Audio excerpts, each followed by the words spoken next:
Hey guys, welcome back to Mark's Random Videos.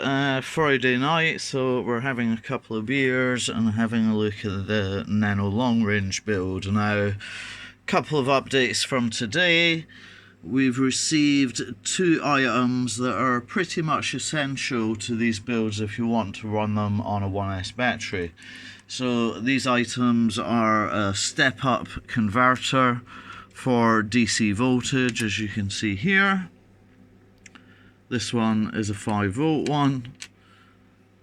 So what this will do is take lower voltages and boost them up to 5V.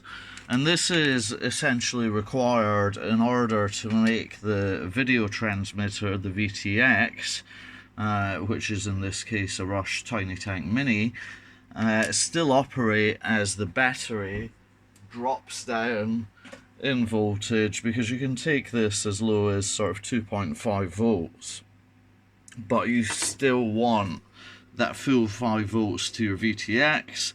Otherwise you're going to lose your VTX and you're going to lose your video signal. And if you're trying to do nano long range, then obviously that is not a good thing. Now, these seem like, you know, little miracle devices, right? They take a lower voltage and convert it to high voltage. There is obviously some loss of efficiency when that happens. And as well as that, these little items can introduce noise.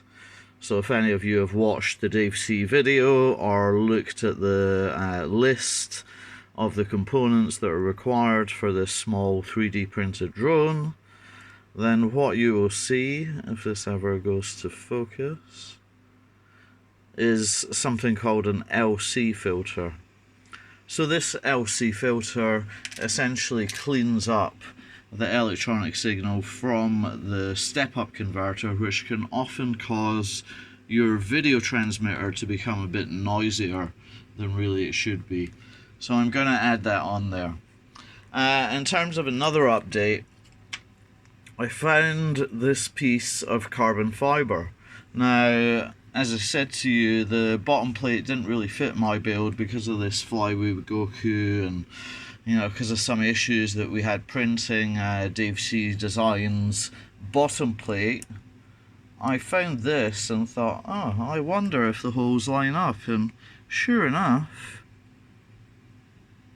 they are pretty spot on with the holes that are on the top plate of Dave C's nano long range. I've checked it thoroughly and I will be able to get some screws in there. So that's going to be really useful. I'll probably put it, yeah, that way around to give the front a little bit more protection.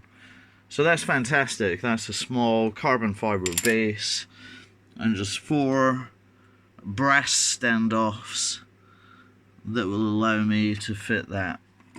As you can see, there's very little protruding. These wires will be sat down with the small filters and step-up converter connected in line to the VTX. So I should, if I solder the motor wires, which, you know, is something that I've not done yet because it wasn't final, I should be able to get this flying over the weekend if I manage to do that. So yeah, good stuff. Happy about the progress here and happy about this piece potentially fitting. Now, this is from the Alpha RC, where is it? The FI115.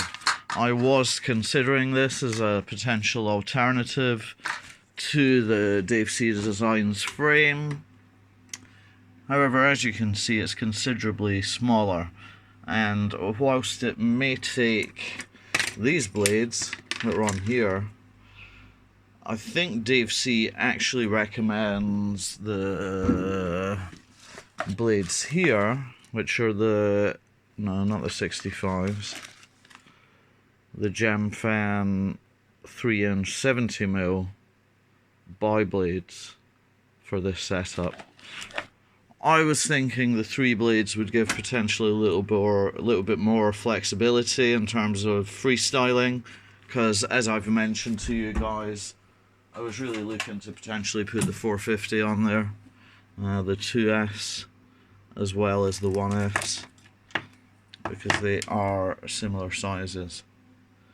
So I think the 2S will give this a little bit of freestyle capability versus the slightly underpowered 1S, but certainly much higher capacity at 4 times roughly, or 5 times the capacity advertised on the lithium ion cell versus this 450.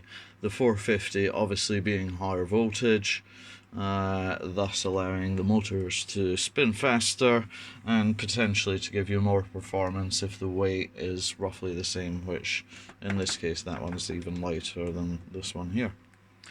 So that's my quick update. I'm going to go back to my beers on Friday night. Cheers guys, and I hope you have a wonderful weekend.